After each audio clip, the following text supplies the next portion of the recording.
ನಿನ್ನೆ ಜಿ.ಎಸ್.ಟಿ ಕೌನ್ಸಿಲ್ದ ಮೀಟಿಂಗ್ನಾಗ ಭಾರತದ ಜನರ್ಗ ಭಾರತದ ಗೌರ್ಮೆಂಟ್ ದೀಪಾವಳಿ ಗಿಫ್ಟ್ ಅಥವಾ ಗಣೇಶ್ ಚತುರ್ಥಿ ಗಿಫ್ಟ್ ಕೊಟ್ಟಿತ್ತಂತ ಅನ್ಬೋದು ನೋಡ್ರಿ.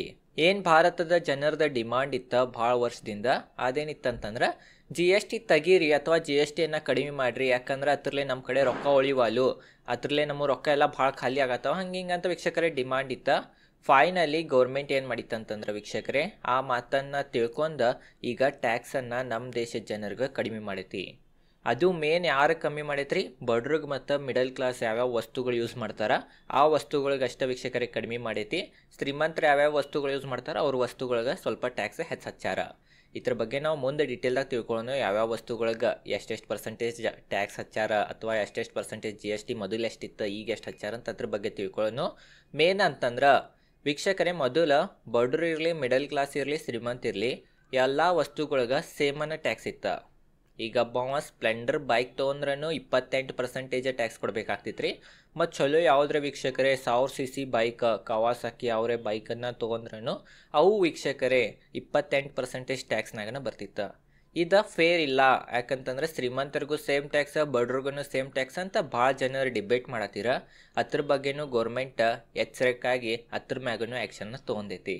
ಬರ್ರಿ ವೀಕ್ಷಕರೇ ಈಗೇನು ತಿಳ್ಕೊಳ್ಳೋಣ ಅಂತಂದ್ರೆ ಯಾವ್ಯಾವ ವಸ್ತು ಮ್ಯಾಗ ಮೊದಲು ಎಷ್ಟು ಜಿ.ಎಸ್.ಟಿ ಹತ್ತೈತಿತ್ತ ಈಗ ಎಷ್ಟು ಹತ್ತೈತಿ ಅದ್ರ ಬಗ್ಗೆ ತಿಳ್ಕೊಳ್ಳೋಣ.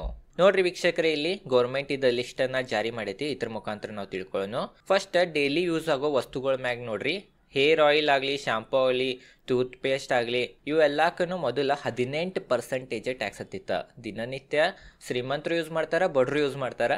ಇದಕ್ಕೆ ವೀಕ್ಷಕರೇ 18% ಟ್ಯಾಕ್ಸ್ ಮೊದಲು ಹತ್ತಿತ್ತು. ಬಟ್ ನಿನ್ನೆ ಜಿ.ಎಸ್.ಟಿ ಕೌನ್ಸಿಲ್ ಮೀಟಿಂಗ್ನಾಗ ಅದನ್ನು ಕಡಿಮೆ ಮಾಡಿ 5% ಮಾಡಿರ. 18 ಮೊದಲು ಹತ್ತಿತ್ತ, ಈಗ 5 ಆಯ್ತು. ಅಂದ್ರೆ ವೀಕ್ಷಕರೇ ನೋಡ್ಬೋದು ಎಷ್ಟು ಸ್ವಸ್ಥ ಆಗ್ತವೆ ಇವೆಲ್ಲ ವಸ್ತುಗಳು, ಎಷ್ಟು ಅಫೋರ್ಡೆಬಲ್ ಆಗ್ಬೋದು ಈಗ ಸಾಮಾನ್ಯ ಜನರಿಗಂತ ಇದ್ರ ಮುಖಾಂತರನೇ ತಿಳ್ಕೊಬೋದು. ಮತ್ತು ಬಟರ್, ಘೀ, ಚೀಸ್, ಡೈರಿ ಪ್ರಾಡಕ್ಟ್ಸ್ಗಳ ಮ್ಯಾಗ ವೀಕ್ಷಕರ ಮೊದಲು 12% ಹತ್ತಿತ್ತು, ಅದನ್ನು ನಾನು 5% ಈಗ ಹಚ್ಚಾರ. ಮತ್ತು ಉಳಿದಿದ್ದನ್ನು ನೀವು ನೋಡ್ಬೋದು. ಉಳಿದಿದ್ದಕ್ಕೂ ಎಲ್ಲ ವೀಕ್ಷಕರೇ ನೋಡ್ಬೋದು 12% ಹತ್ತಿತ್ತು, ಈಗ ಅವಕ್ಕೂ ಎಲ್ಲ 5% ಹತ್ತೈತಿ. ಮತ್ತು ವೀಕ್ಷಕರೇ ಹೆಲ್ತ್ ಕೇರ್ ಸೆಕ್ಟರ್ ಮ್ಯಾಗೂ ಭಾಳ ರಿಲೀಫ್ ಕೊಟ್ಟಾರ. ಇಂಡಿವಿಜುವಲ್ ಹೆಲ್ತ್ ವೀಕ್ಷಕರೇ ಇನ್ಶೂರೆನ್ಸ್ ಐತಿ ಮತ್ತು ಲೈಫ್ ಇನ್ಶೂರೆನ್ಸ್ ಐತಿ, ಅದಕ್ಕೆ 18% ಜಿ.ಎಸ್.ಟಿ ಮೊದಲು ಹತ್ತಿತ್ತು. ನೀವು ಲೈಫ್ ಇನ್ಶೂರೆನ್ಸ್ ಮಾಡಿರಿ ಅಥವಾ ವೀಕ್ಷಕರೇ ಹೆಲ್ತ್ ಇನ್ಶೂರೆನ್ಸ್ ಮಾಡ್ರೆ 18% ಜಿ.ಎಸ್.ಟಿ ಕೊಡಬೇಕಾಗ್ತಿತ್ತು. ಬಟ್ ಇದು ಭಾರತದ ಎಲ್ಲ ಜನರಿಗೆ ಶ್ರೀಮಂತ ಆಗಲಿ ಬಡ್ರಿಗಾಗಲಿ ಭಾಳ ಅವಶ್ಯಕತೆ ಇರ್ತೈತಿ, ಬೇಕಾ ಇದು. ಅದಕ್ಕೆ ಕಾರಣ ಇದ್ರ ಮ್ಯಾಗಿನ ಜಿ.ಎಸ್.ಟಿ ತೆಗೀರಿ ಅಂತ ಭಾಳ ವರ್ಷದಿಂದ ಡಿಮಾಂಡ್ ಬರತ್ತಿತ್ತು. ಫೈನಲಿ ಗೌರ್ಮೆಂಟ್ ಅದ್ರ ಬಗ್ಗೆನೂ ವೀಕ್ಷಕರೇ ಎಚ್ಚರಿಕೆಯಾಗಿ ಈಗ ಅದ್ರ ಬಗ್ಗೆನೂ ಆ್ಯಕ್ಷನ್ ತೊಗೊಂಡ್ಬಿಡ್ತಾ. ಮೊದಲೇನು 18% ಇವೆಲ್ಲ ಇನ್ಶೂರೆನ್ಸ್ಗೆ ಹತ್ತಿತ್ತ ಟ್ಯಾಕ್ಸ್, ಅದನ್ನು ನೀಲ್ ಮಾಡಿಬಿಡ್ತಾ. ಈಗ ಏನೂ ಟ್ಯಾಕ್ಸ್ ಕೊಡೋ ಅವಶ್ಯಕತೆ ಇಲ್ಲ. ಇದರಿಂದ ಡೈರೆಕ್ಟ್ ಇನ್ಶೂರೆನ್ಸ್ ಕಂಪ್ನಿಗಳ್ದು ಸ್ಟಾಕ್ಗಳ್ಗೆ ಲಾಭ ಆಗೋ ಸಂಭಾವನೆ ಭಾಳ ಹೆಚ್ಚೈತಿ. ಅದ ಕಾರಣ ಅಂಥ ಕಂಪ್ನಿ ಮ್ಯಾಗೂ ನಿಮ್ದು ಕಣ್ಣಿರ್ಬೇಕು. ಇದ್ರ ಬಗ್ಗೆ ವೀಕ್ಷಕರೇ ಆಲ್ರೆಡಿ ನಾವು ಮೊದಲ ಮಾಡಿಬಿಟ್ಟಿನಿ ವಿಡಿಯೋ. ಏನಿದು ಮೋದಿ ಅವರು ಭಾಷಣ ಮಾಡಿರ ಆ ದಿನ ನಾವು ದೀಪಾವಳಿಗೆ ಒಂದು ಗಿಫ್ಟ್ ತರೋರಿದ್ದೇವೆ ಜಿ.ಎಸ್.ಟಿ ರಿಲೇಟೆಡ್ ಹಂಗಿಂಗೆ ಅಂತ, ನೆಕ್ಸ್ಟ್ ಜನರೇಷನ್ ಜಿ.ಎಸ್.ಟಿ ಅದು ಅಂತ ಹೇಳಿಬಿಟ್ಟಿರ ಅವಾಗ 1 ತಿಂಗಳಿಂದ 2 ತಿಂಗಳಿಂದ. ಅವಾಗ ನಾನು ಹೇಳಿದ್ನಿ ಇನ್ಶೂರೆನ್ಸ್ ಮ್ಯಾಗ ಟ್ಯಾಕ್ಸ್ ತೆಗಿಯೋ ಚಾನ್ಸಸ್ ಭಾಳ ಹೆಚ್ಚೈತಂತ. ಅದೇ ಥರ ವೀಕ್ಷಕರೇ ತೆಗೆದ ಬಿಟ್ಟರೆ ಟ್ಯಾಕ್ಸ. ಮತ್ತು ನೋಡ್ಬೋದು ಉಳ್ಕಿದ್ದೆಲ್ಲ ವಸ್ತುಗಳು ಮೆಡಿಕಲ್ ರಿಲೇಟೆಡ್ ಥರ್ಮಾಮೀಟ್ರ್ ಮ್ಯಾಗ ಮೊದಲು 18% ಟ್ಯಾಕ್ಸ, ಈಗ 5% ಆಗ್ತೈತಿ. ಆಕ್ಸಿಜನ್ ಮ್ಯಾಗೂ 12 ಆಗ್ತಿತ್ತು, ಈಗ 5 ಮಾಡ್ಯಾರ ವೀಕ್ಷಕರೇ. ಉಳಿದಿದ್ದು ಎಲ್ಲನೂ ನೋಡ್ಬೋದು ನೀವು, ಎಲ್ಲ ವಸ್ತುಗಳ ಮ್ಯಾಗ 12-18% ಟೆರಿಫ್ ಇತ್ತು. ಹೆಲ್ತ್ ಕೇರ್ ಮ್ಯಾಗ ಅದನ್ನು ಈಗ 5% ಅಥವಾ ಎಲ್ದಿದ್ದೆಲ್ಲ ಟ್ಯಾಕ್ಸ್ನ 0 ಮಾಡಿಬಿಟ್ಟಾರಿ. ಕೆಲವೊಂದು ಕ್ಯಾನ್ಸರ್ ರಿಲೇಟೆಡ್ ಗುಳಿಗೆಗೂ ವೀಕ್ಷಕರೇ ಟ್ಯಾಕ್ಸನ್ನು ತೆಗೆದುಬಿಟ್ಟಾರಂತ. ಇದೊಂದು ಪಾಸಿಟಿವ್ ಅನ್ಬೋದಾ, ಯಾಕಂತಂದ್ರೆ ಮೇನ್ ಮನುಷ್ಯನ ಜೀವ ಉಳಿಬೇಕ್ರಿ. ಜೀವನ ಉಳಿಲಿಲ್ಲ ಅಂದರೆ ಟ್ಯಾಕ್ಸ್ ತೊಗೊಂಡೇನು ಮಾಡೋದಾ. ಅದ ಕಾರಣ ಈಗ ಯಾವ್ಯಾವ ಮೇನ್ ಇಂಪಾರ್ಟೆಂಟ್ ಈ ಕ್ಯಾನ್ಸರ್ ರಿಲೇಟೆಡ್ ಗುಳಿಗೆಗಳದ್ದು ಏನೇನು ಮೊದಲು ಟ್ಯಾಕ್ಸ್ ಹತ್ತಿತ್ತು ಅದನ್ನು ತೆಗೆದುಬಿಟ್ಟಾರೆ. ಇದು ಒಂದು ಪಾಸಿಟಿವ್ ಅಂತ ಅನ್ಬೋದು ನಮ್ಮ ಗೌರ್ಮೆಂಟ್ ಕಡೆಯಿಂದ. ಬರೀ ವೀಕ್ಷಕರೇ ಈಗ ನೆಕ್ಸ್ಟ್ ಸೆಕ್ಟರ್ ಬಗ್ಗೆ ತಿಳ್ಕೊಳ್ಳೋಣ. ಎಜುಕೇಷನ. ನಮ್ಮ ದೇಶನಾಗ ಎಜುಕೇಷನ್ಗೂ ಟ್ಯಾಕ್ಸ್ ಹತ್ತಿತ್ತು, ಅದ ಕಾರಣ ಅದ್ರ ಬಗ್ಗೆನೂ ಭಾಳ ಡಿಬೇಟ್ ನಡೆದು ಎಜುಕೇಷನಾಗ್ರೆ ಟ್ಯಾಕ್ಸ್ ಬಿಡಬೇಕಾ, ಎಲ್ಲರದು ಹಕ್ಕೈತಿ, ಬಡ್ರು ಇರಲಿ ಶ್ರೀಮಂತ ಆಗಲಿ ಎಲ್ಲರೂ ವೀಕ್ಷಕರೇ ಎಜುಕೇಷನನ್ನು ಕಲಿಬೇಕಾ ತೊಗೋಬೇಕಾ. ಅದೇ ಕಾರಣ ಅದ್ರ ಮ್ಯಾಗ್ರೆ ಟ್ಯಾಕ್ಸ್ ತೆಗೀರಿ ಅಂತ ಭಾಳ ಎಲ್ಲರೂ ಇದು ಮಾಡತ್ತೀರಿ, ಪ್ರೆಷರ್ ಬಿಲ್ಡ್ ಮಾಡತ್ತೀರಿ ಗೌರ್ಮೆಂಟ್ ಮ್ಯಾಗ. ಅದೇ ಥರ ಗೌರ್ಮೆಂಟನ್ನು ಈಗ ಟ್ಯಾಕ್ಸ್ ತೆಗೆದುಬಿಟ್ಟೈತಿ. ನೋಡ್ಬೋದು ಎಜುಕೇಷನ್ ರಿಲೇಟೆಡ್ ಯಾವ್ಯಾವ ಐಟಮ್ಸ್ ಇದಾವಲ್ಲ ರೀ, ಮ್ಯಾಪ್ಸ್ ಆಗಲಿ, ಚಾರ್ಟ್ಸ್ ಆಗಲಿ, ಗ್ಲೋಬ್ ಆಗಲಿ ಅವಕ್ಕೆ 12% ಟ್ಯಾಕ್ಸ್ ಹತ್ತಿತ್ತು, ಅದನ್ನು ತೆಗೆದ್ರೆ ಪೆನ್, ಪುಸ್ತಕ, ಸೀಸ್, ಪೆನ್ಸಿಲ್, ರಬ್ಬರ್, ಶಾರ್ಪ್ನರ್ ಇವೆಲ್ಲ ವಸ್ತುಗಳು ಏನೇನು ಬೇಕಾಗ್ತಾವಲ್ಲ ರೀ ಒಂದು ಕಲಿಯೋ ಸಂಬಂಧ ನೋಟ್ಬುಕ್ ಅವಕ್ಕೆಲ್ಲ ಮೊದಲು ವೀಕ್ಷಕರೇ 12% ಟ್ಯಾಕ್ಸ್ ಹತ್ತಿತ್ತ. ಅದನ್ನು ನಾನು ಈಗ ತೆಗೆದ 0 ಮಾಡಿಬಿಟ್ಟಾರ. ಅದ ಕಾರಣ ಇಂಥ ರಿಲೇಟೆಡ್ ಕಂಪ್ನಿಗಳು ಯಾವ ಎಜುಕೇಷನ್ ಸೆಕ್ಟರ್ನ ಇಂಥವೆಲ್ಲ ವಸ್ತುಗಳು ಸೆಲ್ ಮಾಡ್ತಾವಲ್ಲ ರೀ. Example ITC ಅನ್ಬೋದ. ITC ವೀಕ್ಷಕರೇ ಮಾರ್ತೈತಿ, ಬುಕ್ ಆಗಲಿ, ಪೆನ್ ಆಗಲಿ, ಇವೆಲ್ಲ ಆಗಲಿ. ಅದಕ್ಕೂ ಇದ್ರಲ್ಲೇ ಲಾಭ ಆಗೋ ಸಂಭಾವನೆ ಭಾಳ ಐತಿ. ಆ ಥರ ನೀವು ಅನಾಲಿಸಿಸ್ ಮಾಡಬೇಕು. ಒಬ್ಬ ಇನ್ವೆಸ್ಟರ್ ಆಗಿ ನೀವು ಸ್ಟಾಕ್ ಮಾರ್ಕೆಟ್ನ ಇದ್ದೀರಿ ಅಂತಂದ್ರೆ ಈ ಥರ ಅನಾಲಿಸಿಸ್ ಮಾಡಿ ನಿಮ್ಮ ಕಂಪ್ನಿಗಳನ್ನು ನೀವು ಚೂಸ್ ಮಾಡ್ಬೇಕು. ಬಟ್ ನಾವೆಲ್ಲ ಸ್ಟಾಕ್ಗಳು ಹೇಳತ್ತೇನಂತ ನೀವು ಬಾಯ್ ಮಾಡೋಕೆ ಹೋಗ್ಬೇಡ್ರಿ. ನಿಮ್ಮ ಸ್ವಂತ ರಿಸರ್ಚ್ ಮಾಡಿರಿ. ಯಾಕಂದ್ರೆ ನಾ SEBI ರಿಜಿಸ್ಟರ್ಡ್ ರಿಸರ್ಚ್ ಅನಾಲಿಸ್ಟ್ ಇಲ್ಲ. ನಾ ಹೇಳಿದ್ದನ್ನು ಕೇಳಿ ನೀವೇನ್ರಿ ಹೂಡಿಕೆ ಮಾಡ್ರೆ ನಿಮ್ಗೆ ದೊಡ್ಡ ನಷ್ಟ ಆಗೋ ಸಂಭಾವನೆಯೂ ಇರ್ತೈತಿ. ಬರೀ ವೀಕ್ಷಕರೇ, ಈಗ ಅಗ್ರಿಕಲ್ಚರ್ ಸೆಕ್ಟರ್ನಾಗ ಏನೇನು ರಿಲೀಫ್ ಕೊಟ್ಟಾರ GST ಬಗ್ಗೆ ಅಂತ ಅದ್ರ ಬಗ್ಗೆ ತಿಳ್ಕೊಳ್ಳೋಣ. ನೋಡ್ರಿ, ಟೈರ್ ಮ್ಯಾಗ ಟ್ರ್ಯಾಕ್ಟರ್ದು ಕೆಲವೊಂದು ಪಾರ್ಟ್ಸ್ ಮ್ಯಾಗ ಮೊದಲು 18% GST ಐತಿತ್ತು. ಅದನ್ನು ಈಗ 5% ಮಾಡ್ಯಾರ. ಟ್ರ್ಯಾಕ್ಟರನ್ನು ಬಾಯ್ ಮಾಡಕ್ಕೆ ಹೋದ್ರೆ 12% ಟ್ಯಾಕ್ಸ್ ಹತ್ತಿತ್ತು. ಅದನ್ನು ಈಗ 5% ಮಾಡ್ಯಾರ. ಮತ್ತು ವೀಕ್ಷಕರೇ ನೋಡ್ಬೋದು ನೀವು, ಉಳಿದಿದ್ದು ಎಲ್ಲ ಏನೇನು ನೀವು ಗೊಬ್ಬರ ಏನೇನು ಬೇಕಾಗ್ತೈತಿ ಒಬ್ಬ ರೈತಗ ಅದಕ್ಕೂ 12%ದಿಂದ 18% ಟ್ಯಾಕ್ಸ್ ಹತ್ತಿತ್ತ. ಅದನ್ನು ಈಗ ಎಲ್ಲ ಸ್ಟ್ರೇಟ್ 5% ಟ್ಯಾಕ್ಸ್ ಮಾಡ್ಯಾರ. ಅಲ್ಲೇನು ನೀಲ್ ಮಾಡಿಲ್ಲ, 5% ಹಚ್ಚಾರ. ಯಾಕಂದ್ರೆ ಅಗ್ರಿಕಲ್ಚರ್ ಒಂದು ಭಾಳ ದೊಡ್ಡ ಮಾರ್ಕೆಟ್ ಇತ್ತು ನಮ್ಮ ದೇಶನಾಗ. ಅದನ್ನು ಫುಲ್ 0 ಮಾಡ್ರ ಗೋರ್ಮೆಂಟ್ ಕಡೆ ರೆವೆನ್ಯೂ ಬರಂಗಿಲ್ಲ. ಗೋರ್ಮೆಂಟ್ ಕಡೆ ರೆವೆನ್ಯೂ ಬರಲಿಲ್ಲ ಅಂತಂದ್ರೆ ಗೋರ್ಮೆಂಟ್ ವೀಕ್ಷಕರೇ ನಡೆಸೋದು ಕಠಿಣ ಆಗ್ತೈತೆ ನಮ್ಮ ದೇಶದ. ಅದ ಕಾರಣ 5% ರೇ ಇಟ್ಟಾರನ್ನ ಇದ್ರಾಗ ಟ್ಯಾಕ್ಸ್. ಇದು ನಿಮ್ದು ತಲೆಯಾಗಿರ್ರಿ. ಅಗ್ರಿಕಲ್ಚರ್ ಮ್ಯಾಗ ಆಲ್ರೆಡಿ ಕಡಿಮೆನೇ ಐತಾ, ಈಗ ಮತ್ತೆ ಕಡಿಮೆ ಆಯ್ತಾ. ಅದ ಕಾರಣ ಟ್ರ್ಯಾಕ್ಟರ್ ಪ್ರೈಸ್ ಅದು ಕಡಿಮೆ ಆಗೋ ಸಂಭಾವನೆ ಐತಿ. ಟ್ರ್ಯಾಕ್ಟರ್ ಪ್ರೈಸ್ ಅದು ಕಡಿಮೆ ಆತಂದ್ರೆ ಟ್ರ್ಯಾಕ್ಟರ್ ತಯಾರು ಮಾಡೋ ಕಂಪ್ನಿಗಳಿಗೆ ಅದನ್ನು ಲಾಭ ಆಗೋ ಸಂಭಾವನೆ ಭಾಳ ಹೆಚ್ಚಿರ್ತೈತಿ. ಟ್ರ್ಯಾಕ್ಟರ್ ಆಗಲಿ ಮತ್ತು ಫರ್ಟಿಲೈಸರ್ ಕಂಪ್ನಿಗಳಾಗಲಿ ಇವಕ್ಕೆಲ್ಲ ಲಾಭ ಆಗ್ತೈತಿ. ಅದ ಕಾರಣ ಅಂಥ ಕಂಪ್ನಿಗಳ ಮ್ಯಾಗೂ ನಿಮ್ದು ಕಣ್ಣಿರ್ಬೇಕು. ಬರೀ ವೀಕ್ಷಕರೇ, ಈಗ ಆಟೋಮೊಬೈಲ್ ಸೆಕ್ಟರ್ ಬಗ್ಗೆ ತಿಳ್ಕೊಳ್ಳೋಣ. ನಿಮ್ಮೆಲ್ಲರಿಗೂ ಗುರ್ತೈತಿ, ನಮ್ಮ ದೇಶದಾಗ ಭಾಳ ಜನ ಬೈಕ್ಗಳನ್ನ ತಗೋತಾರ. ಅದ ಕಾರಣ ಈ ಸೆಕ್ಟರ್ನು ಭಾಳ ಇಂಪಾರ್ಟೆಂಟ್ ಇತ್ತ. ಇದ್ರ ಬಗ್ಗೆನೂ ಏನಾಗ್ತೈತಿ ಏನಿಲ್ಲ ಅಂತ ಎಲ್ಲರೂ ಅನ್ಸಾತೀರ. ಅದ್ರ ಬಗ್ಗೆನೂ ತಿಳ್ಕೊಂಬಿಡೋಣ.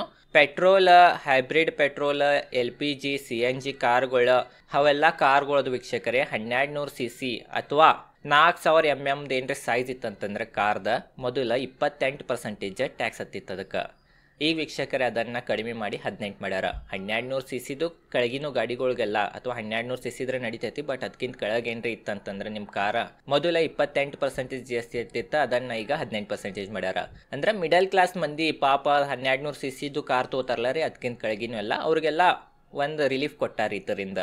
ಮತ್ತು ವೀಕ್ಷಕರೇ, ಏನ್ರಿ 1200 cc ಮ್ಯಾಗಿನೂ ಕಾರ್ ಇದ್ರ 1300 cc 1500 cc ಅದು ಇರ್ತಾವಲ್ಲ ರೀ, ಕ್ರೇಟ್ ಆಗಲಿ ಅವೆಲ್ಲ ವೀಕ್ಷಕರೇ ಈಗ ಭಾಳ ತುಟ್ಟಿ ಆಗೋದ 40% ಟ್ಯಾಕ್ಸ್ನಾಗ ಬರ್ಬೋದು ಅಂತ ಅನ್ನತ್ತಾರ. ಮೋಸ್ಟ್ಲಿ ಬರತೈತಿ. ಯಾಕಂತಂದ್ರೆ 3 ಸ್ಲ್ಯಾಬ್ ಇದಾವ್ರಿ. ಖರೆ ಅಂದ್ರೆ ಆ್ಯಡ ಅಂತಂದೈತಿ ಗೌರ್ಮೆಂಟ್. ಒಂದು 5% ಇದೆ, ಒಂದು 18% ಇದೆ. 2 ಸ್ಲ್ಯಾಬ್ ಇಟ್ಟೈತಿ. ಬಟ್ ಲಕ್ಸುರಿ ಐಟಮ್ಗಳ್ಗೆ 40% ಒಂದು ಸ್ಲ್ಯಾಬ್ ಇಟ್ಟಾರ. ಸ್ಲ್ಯಾಬ್ ಅನ್ವಾಟ್ರೆ ಅದಕ್ಕೆ ಸ್ಟ್ರೇಟ್ 40% ಹತ್ತೆ ಬಿಡ್ತೈತಿ. ಮೇನ್ ಅಂತಂದರೆ 2 ಸ್ಲ್ಯಾಬ್ ಇದಾವೆ. ಅದು ನಿಮ್ದು ತಲೆಯಾಗಿರಲಿ. ಮೊದಲ 4 ಇದ್ದು ರೀ, 5, 12, 18, 28. ಈಗ ಅದನ್ನು ತೆಗೆದ 5 ಮತ್ತು 18 ಅಷ್ಟೇ ಮಾಡ್ಯಾರ. ಮತ್ತು ವೀಕ್ಷಕರೇ ನೋಡ್ಬೋದ, ಡೀಸೆಲ್ ಹೈಬ್ರಿಡ್ ಕಾರ್ಗಳ ಇದಕ್ಕೂ ಏನ್ರಿ 1500 cc ಡೀಸೆಲ್ ಕಾರ್ಗಳಿಗೆ ಬೇರೆ ಇಟ್ಟಾರಿ. ಪೆಟ್ರೋಲ್ ಹೇಳಿದ್ನಿ, ಡೀಸೆಲ್ ನೋಡ್ಬೋದು. ಡೀಸೆಲ್ ಕಾರ ಮತ್ತು ಡೀಸೆಲ್ ಹೈಬ್ರಿಡ್ ಕಾರ್ಗಳು ಏನ್ರಿ ತೊಗೊಂಡ್ರೆ 1500 cc ಅಥವಾ 4000 mm ಏನ್ರಿ ಸೈಜ್ ಇದ್ರೆ ಅದಕ್ಕೂ ಮೊದಲು 28% ಟ್ಯಾಕ್ಸ್ ಹತ್ತಿತ್ತು. ಅದನ್ನು 18 ಮಾಡ್ಯಾರ. ಅಂತಂದ್ರೆ ಡೀಸೆಲ್ನಾಗ 1500 cc ತಕ್ಕ ಗಾಡಿ ಇದ್ರೂ ಅದಕ್ಕೆ 18% ಟ್ಯಾಕ್ಸ್ ಇಟ್ಟಾರಿ. ಬಟ್ ಪೆಟ್ರೋಲ್ನಾಗ ಅದು 1200 ಮಾಡ್ಯಾರ. ಅದು ನೋಡ್ಬೇಕೇನಂತ ಅದ್ರದ್ದು ಲಾಜಿಕ್. ಮತ್ತು 3 ವೀಲರ್ ತೊಗೊಂಡ್ರೆ ಪಾಪ 3 ವೀಲರ್ ನಿಮ್ಮೆಲ್ಲರಿಗೂ ಗುರ್ತೈತಿ. ಬಡ್ರು ಪಾಪ ದುಡಿಯೋ ಮಂದಿ ತೊಗೋತೈತಿ. 3 ವೀಲರ್ ತೊಗೊಂಡ್ರೆ ಅವ್ರಿಗೆ ಮೊದಲು 28% ಟ್ಯಾಕ್ಸ್ ಹತ್ತಿತ್ತ. ಅದನ್ನು ಈಗ 18% ಮಾಡ್ಯಾರ. ಮೋಟರ್ ಸೈಕಲ್ ತೊಗೊಂಡ್ರೆ ಬೈಕ್ 2 ವೀಲರ್ ಅಂತಿಲ್ಲ ರೀ. 2 ವೀಲರ್ 350 cc ಅದಕ್ಕಿಂತ ಕಡಿಮೆ ತೊಗೊಂಡ್ರಿ ಅಂತಂದ್ರೆ ನಿಮ್ದು CCದು ಬೈಕ್ ಏನ್ರಿ ತೊಗೊಂಡ್ರಿ ಅಂದ್ರೆ 350 cc ಕಡಿಮೆ CCದು ಏನ್ರಿ ಬೈಕ್ ತೊಗೊಂಡ್ರೆ ಮೊದಲು 28% ಟ್ಯಾಕ್ಸ್ ಹತ್ತಿತ್ತ. ಅದನ್ನು ಈಗ 18% ಮಾಡ್ಯಾರ. ಬಟ್ 350 cc ಮ್ಯಾಗ್ ಏನ್ರಿ ನೀವು ಯಾವುದ್ರೇ ಬೈಕ್ ತೊಗೊಂಡ್ರಿ ಅಂತಂದ್ರೆ 400 cc 650 cc 1000 cc ಏನ್ರಿ ಬೈಕ್ ತೊಗೊಂಡ್ರೆ ಅದಕ್ಕೆ ಸ್ಟ್ರೇಟ್ 40% ಟ್ಯಾಕ್ಸ್ ಹತ್ತೈತಿ. ಮೊದಲ 1000 cc ಬೈಕ್ ತೊಗೊಂಡ್ರೂ 28 ಹತ್ತಿತ್ತು ರೀ. ಮತ್ತು ಪಾಪ ಬಡ್ರು 100 cc ಬೈಕ್ ತೊಗೊಂಡ್ರೂ 28% ಟ್ಯಾಕ್ಸ್ ಹತ್ತಿತ್ತು. ಈಗ ಅದನ್ನು ನೋಡ್ರಿ ಹೆಂಗೆ ಮಾಡ್ಯಾರ. ಈಗ 350ಕ್ಕಿಂತ ಒಳಗಿತ್ತಂದ್ರೆ 18, 350 ಮ್ಯಾಗ ಹೋದ್ರೆ ಸೀದಾ 40% ಟ್ಯಾಕ್ಸ್. ಅದ ಕಾರಣ ಶ್ರೀಮಂತರಿಗೆ ಬೇರೆ ಆತ್ರಿ, ಈಗ ಮಿಡಲ್ ಕ್ಲಾಸ್ ಬಡ್ರಿಗೆ ಬೇರೆ ಆತ. ಇದು ಒಂದು ಪಾಸಿಟಿವ್ ಡಿಸಿಷನ್ ಗೌರ್ಮೆಂಟ್ ಕಡೆಯಿಂದ ಬಂದೈತಿ. ಇದೊಂದು ಚಲೋ ಡಿಸಿಷನ್ ತೊಗೊಂಡಾರ ಅಂತ ನಾವು ಅನ್ಬೋದು. ಇದ್ರ ಮುಖಾಂತರ ನೀವು ತಿಳ್ಕೊಬೋದು ಯಾವ ಥರ ಯೋಚನೆ ಮಾಡಿ ಗೌರ್ಮೆಂಟ್ ಈ ಸಲ ನಿರ್ಧಾರವನ್ನು ತೊಗೊಂಡೈತಂತ. ಮತ್ತು motor vehicles for transport goods ಅಂತಂದ್ರೆ ಗೂಡ್ಸನ್ನು ಟ್ರಾನ್ಸ್ಪೋರ್ಟ್ ಮಾಡೋಕೆ ಯಾವ ವಸ್ತುಗಳು ಬೇಕಾಗ್ತಾವಲ್ಲ ರೀ, ಅಂದ್ರೆ ದುಡ್ಡು ತಿನ್ನೋ ಮಂದಿ ಅವ್ರದ್ದೆಲ್ಲ ವೀಕ್ಷಕರ ಮೊದಲು 28% ಟ್ಯಾಕ್ಸ್ ಹತ್ತಿತ್ತ. ಅದನ್ನು ಈಗ 18% ಮಾಡ್ಯಾರ. ಇದೇನ ಟ್ರಾನ್ಸ್ಪೋರ್ಟ್ ಗೂಡ್ಸ್ ಅಂತ ಐತಿದ್ದು ಇದು ಟ್ರಕ್ ಗಿಗ್ ಸೆಗ್ಮೆಂಟು ಏನು ಅಂತ ನಂಗೆ ಕರೆಕ್ಟ್ ಗೊತ್ತಿಲ್ಲ. ಬಟ್ ಟ್ರಕ್ ಅದು ಇದ್ರೆ ಅದು ಒಂದು ಪಾಸಿಟಿವ್ನ ಅಂತ ನಾವು ಅನ್ಬೋದ. ಮತ್ತು ವೀಕ್ಷಕರೇ, ಇಲೆಕ್ಟ್ರಿಕ್ ಅಪ್ಲಯನ್ಸಸ್ ಮನಿನಾಗ ನಾವು ಇಲೆಕ್ಟ್ರಿಕ್ ವಸ್ತುಗಳು ಯೂಸ್ ಮಾಡ್ತೀವಲ್ಲ ರೀ, ಟಿ ವಿ ಆಗಲಿ, ಎ ಸಿ ಆಗಲಿ, ಫ್ರಿಜ್ ಆಗಲಿ, ಡಿಶ್ ವಾಷರ್ ಆಗಲಿ, ವಾಷಿಂಗ್ ಮಷಿನ್ ಆಗಲಿ, ಮಾನಿಟರ್ ಆಗಲಿ, ಪ್ರೊಜೆಕ್ಟರ್ ಆಗಲಿ, LED ಮತ್ತು ನೋಡ್ಬೋದು ಇವೆಲ್ಲ ವೀಕ್ಷಕರೇ, ಇವೆಲ್ಲಕ್ಕೂ ಮೊದಲು 28% ಟ್ಯಾಕ್ಸ್ ಹತ್ತಿತ್ತ. ಅದನ್ನು ಗೌರ್ಮೆಂಟ್ ಈಗ 18% ಮಾಡೈತಿ. ಅದ ಕಾರಣ ಇತರಲೆ A C, T V, dish washer, washing machine, monitor, projector ಇಂಥವೆಲ್ಲ ಯಾವ ಕಂಪ್ನಿಗಳು ಮ್ಯಾನುಫ್ಯಾಕ್ಚರಿಂಗ್ ಮಾಡ್ತಾವಲ್ಲ ರೀ, ಅವಕ್ಕೂ ಲಾಭ ಆಗೋ ಚಾನ್ಸಸ್ ಭಾಳ ಐತಿ. ಯಾಕಂತಂದ್ರೆ ಅವ್ರದ್ದು ವಸ್ತುಗಳದ್ದು ಈಗ ಪ್ರೈಸ ಮೊದಲು ಹೆಚ್ಚಿರ್ತೈತೆ, ಈಗ ಕಡಿಮೆ ಆಗ್ತೈತೆ. ಯಾಕಂದ್ರೆ ಮೊದಲು 28% ಟ್ಯಾಕ್ಸ್ ಆಗ್ತೈತೆ, ಈಗ 18% ಟ್ಯಾಕ್ಸ್ ಹತ್ತತೈತಿ. ಇವೆಲ್ಲ ವೀಕ್ಷಕರಿಗೆ ಗೌರ್ಮೆಂಟ್ದ ಚಾರ್ಟ್ನಾಗ ಐತಿ. ಮತ್ತು ಟೊಬ್ಯಾಕೊ, ಗುಟ್ಕಾ, ಪಾನ್ ಮಸಾಲ, ಬೆವ್ರೇಜಸ್ ವೀಕ್ಷಕರೇ, ಬೆವ್ರೇಜಸ್ಗೂ 40% ಟ್ಯಾಕ್ಸ್ ಹಚ್ಚಾರಿ. ಅದು ಲಕ್ಸರಿ ಐಟಮ್ ಅಂತ ಗೌರ್ಮೆಂಟ್ಗಳ ಪ್ರಕಾರ. ಅದು ಚಲೋನ ಅನ್ಬೋದು. ಅನ್ಹೆಲ್ದಿ ಡ್ರಿಂಕ್ಸ್ಗಳು ಇರ್ತಾವೆ, ಅದನ್ನು ನಾನು ವೀಕ್ಷಕರೇ 40%ನಾಗನ ತೊಗೊಂಡಾರ. ಉಳಿದಿದ್ದು ಬಿಟ್ರೆ ಎಲ್ಲ ವೀಕ್ಷಕರೇ 5-18%ನಾಗನೇ ಇಟ್ಟಾರ. ಕೆಲವೊಂದು ಮ್ಯಾಗ ಇದ್ದಿದ್ದು ಟ್ಯಾಕ್ಸನ್ನು ತೆಗ್ದಾರ, ಎಜುಕೇಷನ್ ಮ್ಯಾಗಲಿ, ಹೆಲ್ತ್ ಕೇರ್ ಮ್ಯಾಗಲಿ. ಇದು ಒಂದು ನಾವು ಪಾಸಿಟಿವ್ ಅನ್ಬೋದು. ಇನ್ಶೂರೆನ್ಸ್ ಕಂಪ್ನಿಗಳಿಗಾಗಲಿ ಇನ್ಶೂರೆನ್ಸ್ ತೊಗೊಂಡ್ರೂ, ಇಂಡಿವಿಜುವಲ್ ಲೈಫ್ ಇನ್ಶೂರೆನ್ಸ್ ಮತ್ತು ಹೆಲ್ತ್ ಇನ್ಶೂರೆನ್ಸ್ ತೊಗೊಂಡ್ರೆ ಅದಕ್ಕೂ ಟ್ಯಾಕ್ಸ್ ತೆಗ್ದಾರ. ಅದ ಕಾರಣ ಗೌರ್ಮೆಂಟ್ ಒಂದು ಚಲೋ ನಿರ್ಧಾರ ತೊಗೊಂಡೈತಿ. ಭಾಳ ವರ್ಷಲೇ ತೊಗೊಂತ, ಬಟ್ ಫೈನಲಿ ತೊಗೊಂತ ಇತರ್ಲೆ ನಮ್ಮ ದೇಶದ ಎಕನಾಮಿಗೆ, ನಮ್ಮ ದೇಶದ ಸ್ಟಾಕ್ ಮಾರ್ಕೆಟಿಗೆ, ನಮ್ಮ ದೇಶದ ಬಡ್ರು ವ್ಯಕ್ತಿಗೆ, ಮಿಡಲ್ ಕ್ಲಾಸ್ ವ್ಯಕ್ತಿಗೆ ಇತರ್ಲೆ ಭಾಳ ಲಾಭ ಆಗೋ ಚಾನ್ಸಸ್ ಐತಿ. ಮೊದಲೇನು ಪಾಪ ದುಡಿದ್ರೂ ರೊಕ್ಕ ಉಳಿತಿರ್ಕಿಲ್ಲ, ಇದು ಈಗ ಸ್ವಲ್ಪ ಕಿಶೆನೇ ರೊಕ್ಕ ಉಳಿತಾವ. ರೊಕ್ಕ ಉಳ್ಯಾನ ಪಾಪ ಬಡ್ರು ವ್ಯಕ್ತಿ ಆಗಲಿ, ಮಿಡಲ್ ಕ್ಲಾಸ್ ವ್ಯಕ್ತಿ ಆಗಲಿ ಹೂಡಿಕೆ ಮಾಡೋದ್ರ ಬಗ್ಗೆ ಅಥವಾ ಸ್ಪೆಂಡ್ ಮಾಡೋದ್ರ ಬಗ್ಗೆ ಯೋಚನೆ ಮಾಡ್ಬೋದು. ಓವರಾಲ್ ನನಗ್ರೆ ಚಲೋ ಅನ್ಸಿತ್ತು. ನಿಮಗೆ ಯಾವ ಥರ ಅನ್ಸಿತ್ತಂತ ಹೇಳ್ರಿ. ಇದೇನು ಮೀಟಿಂಗ್ ಆಯ್ತು ನಿನ್ನೆ ದಿನ GST ಕೌನ್ಸಿಲ್ದು. ಈ ಮೀಟಿಂಗ್ನಾಗ ಹೇಳಿರ ಇವೆಲ್ಲ ವಸ್ತುಗಳಿಗೆ ಇಷ್ಟಿಷ್ಟು % ಟ್ಯಾಕ್ಸ್ ಹತ್ತೈತಿ. ಇದು ಯಾವಾಗಿಂದ ಅಪ್ಲಿಕೇಬಲ್ ಆಗ್ತೈತೆ ಅಂತಂದ್ರೆ ಸೆಪ್ಟೆಂಬರ್ 22ರಿಂದ ಅಪ್ಲಿಕೇಬಲ್ ಆಗ್ತೈತಿ. ಅದ ಕಾರಣ ನೀವೇನ್ರಿ 350 cc ಹೆಚ್ಚು ತುಟ್ಟಿದ ಬೈಕ್ ತೊಳೋರಿದ್ರೆ ಈಗ ತೋರಿ 22 ತಾರೀಕಿಂದ ಅವಾಗ 40% ಟ್ಯಾಕ್ಸ್ನಾಗ ಬರ್ತಾವ. ಇದೈತ್ರಿ ಇವತ್ತಿನ ಈ ವಿಡಿಯೋ ಮುಖಾಂತರ ಎಲ್ಲ ನಿಮಗೆ ಡೀಟೇಲ್ದಾಗ ತಿಳಿದಿರ್ಬೋದಾ ಏನೇನಾಯ್ತು ನಿನ್ನೆ GST ಕೌನ್ಸಿಲ್ ಮೀಟಿಂಗ್ನಾಗ, ಯಾವ್ಯಾವ ವಸ್ತು ಮೇಲೆ ಎಷ್ಟೆಷ್ಟು % ಟ್ಯಾಕ್ಸ್ ಹಚ್ಚಿದ್ದು ಗೌರ್ಮೆಂಟ್ ಏನಂತ. ಈ ವಿಡಿಯೋ ನಿಮಗೆ ಡೀಟೇಲ್ದಾಗ ಗುರ್ತಾಯಿದ್ರೆ ಕಮೆಂಟ್ ಸೆಕ್ಷನ್ ತಿಳಿಸ್ರಿ ವಿಡಿಯೋ ಹೆಂಗೆ ಹಚ್ಚಿತ್ತಂತ. ಈ ವಿಡಿಯೋ ಚಲೋ ಅನ್ಸೋಡು ಲೈಕ್ ಮಾಡಿರಿ. ಈ ಚಾನಲ್ ಮೇಲೆ ನಾನು ಸ್ಟಾಕ್ ಮಾರ್ಕೆಟ್ ರಿಲೇಟೆಡ್ ಕನ್ನಡದ ವಿಡಿಯೋ ಮಾಡ್ತಿರ್ತೇನೆ. ಧನ್ಯವಾದಗಳು.